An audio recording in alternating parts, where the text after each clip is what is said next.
facts you might not know. From the biggest flops to the greatest hits, this is Trash Can Tidbits.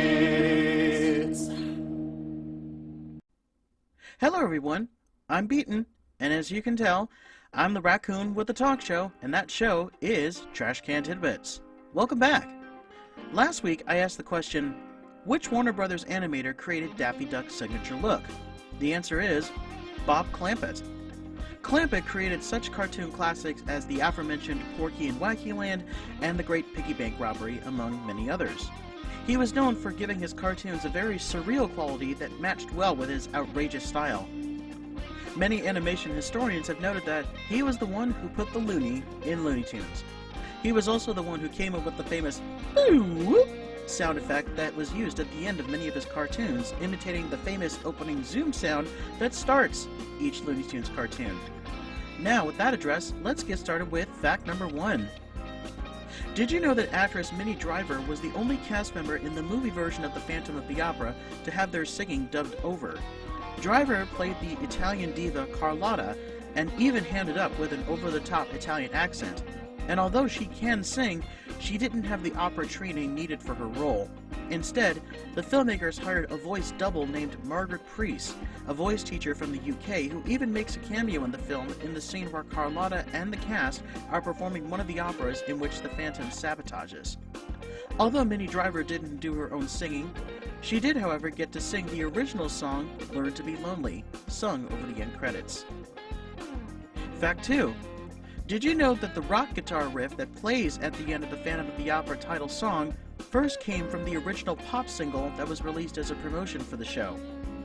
The music video, which starred Sarah Brightman and Steve Harley of the 70s glam rock band Cockney Rebel, was directed by Tommy director Ken Russell in 1986, before the original show opened in London. The original track contained a guitar solo that played over Brightman's operatic vocalizations at the end of the song. The cast albums didn't contain the guitar riffs, but after being included in the 2004 film, it has since been added back into all versions of the show. Fact 3. Did you know that the movie Darkman came about after director Sam Raimi tried and failed to get the film rights to The Shadow? The Shadow was a popular radio and pulp magazine character in the 1930s and 40s, and was a major influence in the creation of Batman among other dark comic characters of the time. Raimi was a fan of the series and tried to get the film rights to the character in the late 80s, but failed. His film, Darkman, which came out in 1990, contains some small snippets and references to the Shadow, but otherwise made his title character original enough to distinguish from them both. The Shadow himself would eventually get his own film in 1994, starring Alec Baldwin. Fact 4. Did you know that the iconic yellow zoot suit worn by Jim Carrey in The Mask was only worn once, despite the costume being synonymous with the character? The zoot suit shows up in many promotional materials as well as the Mask animated series, but the costume itself only appears in one scene in the entire movie, that being the scene set at the Coco Bongo nightclub. The zoot suit itself also originated from one of Jim Carrey's stand-up routines. Fact 5. Did you know that the PSP game Silent Hill Origins started out as a remake of the original PS1 game, but with elements from the then recent Silent Hill movie? The movie, which came out in 2006, notably featured a woman as the main character, Rose Da Silva, in place of the single father, Harry Mason, searching for their adopted daughter. The PSP remake was also going to feature Rose and basically retell the original game from a female point of view. Plans fell through for that, and the game was reworked into an origin story taking place before the original game, featuring a male character, a truck driver named Travis Grady. The idea of a Silent Hill remake or reboot was later realized with the game Silent Hill Shattered Memories in 2009. Fact 6. Did you know that Inspector Carmelita Fox from the Sly Cooper games has had 4 different voice actresses for each of the games of the franchise? Unlike Sly, Bentley, and Murray, who have each had consistent voice actors, Carmelita is the only character who has had multiple voices, and not all of them 100% consistent. She was voiced by Roxana Ortega in the first game, Alicia Glywell, who also played Constable Neela in the second game, Ruth Livier in the third game, and finally by Gray Delisle in the fourth game. Of the four, Glidewell is the only one who did not give Carmelita her distinctive Spanish accent. Fact 7. Did you know that the player option to have Catwoman leave Gotham City with her stolen loot and not rescue Batman in the game Batman Arkham City was an afterthought? Catwoman was always a morally gray character in terms of her motivations. She wasn't always a villain and would sometimes team up with Batman. She still has this character trait to this day, and when it came time for her content to be implemented into Arkham City, she was in fact going to save Batman from being killed at the end of the game. The developers at Rocksteady all of a sudden decided to give her the choice to save Batman or leave Gotham City with her loot.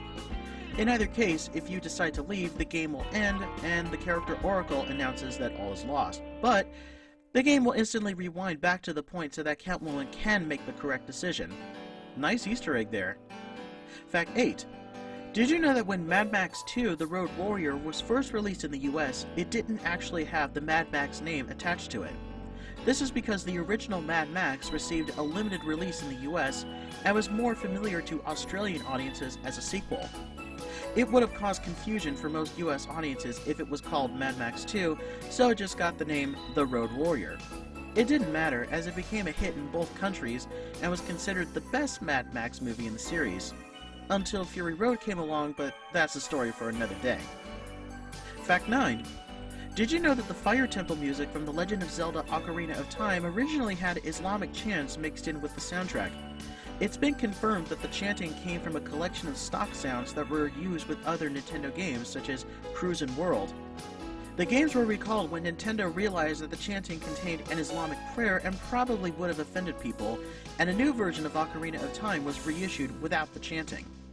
One game that was recalled that did contain the chanting, however, was never re-released, that being the Xbox fighting game Kakuto Shojin.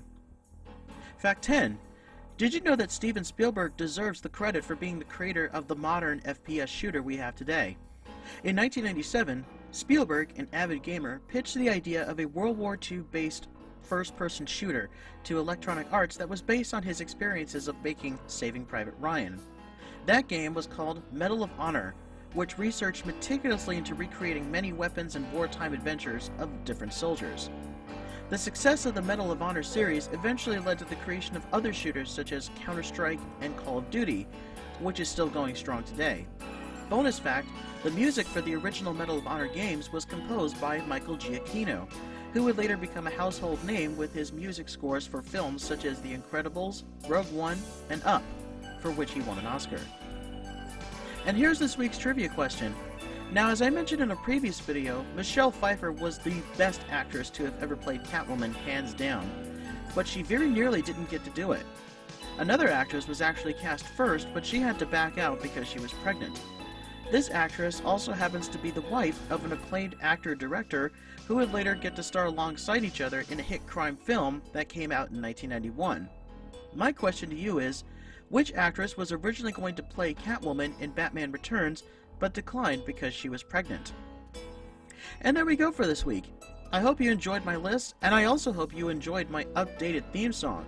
Special thanks goes out to Regdeh and Damian Tanuki for bopping it up a little bit. It was time for a bit of a change. I'll put links to their Bandcamp so you can go and check them out for yourselves. And please don't forget to like, subscribe, share, and ring the bell for future video notifications. Thanks for watching, and I'll see you next time.